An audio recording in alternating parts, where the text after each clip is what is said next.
Tonight, major developments on the proposed Rhode Island Assault Weapons Ban Act. Senate leaders released a scaled-back version of the bill today, but it's unclear if House leaders are willing to accept the changes. 12 News reporter Lauren Brill joins us with what lawmakers are saying ahead of tomorrow's Senate committee vote. Top senators say this revised legislation tries to address concerns brought up during hearings for the assault weapons ban. I spoke with sponsor Senator Lou DePalma. He believes that this is the only way any sort of ban will pass in the Senate. A historic vote set to take place at the State House Wednesday. For the first time, the Senate Judiciary Committee will take up the highly contested Assault Weapons Ban Act. Senator Lou DePalma is the bill's sponsor. If you were supporting removal or the restriction of assault-style weapons, you would think you would give it 2 thumbs up like I've given it 2 thumbs up. All eyes have been on the Senate, where some Democrats who support gun rights have hoped to block the ban.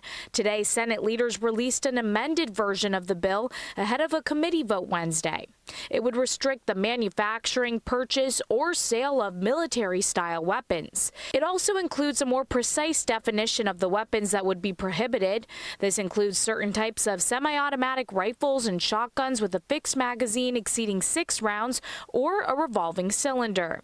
But unlike the ban that recently passed in the House, the Senate bill does not prohibit possession of the weapons and gets rid of a registration requirement. DePalma says it's a compromise.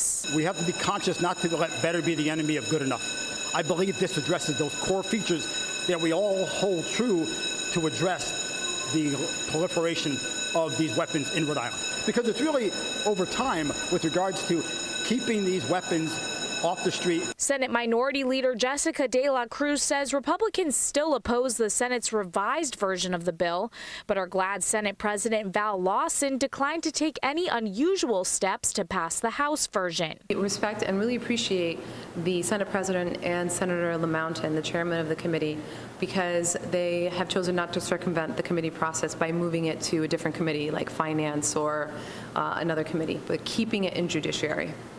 The advocacy group Everytown for Gun Safety says any restriction is a major step forward.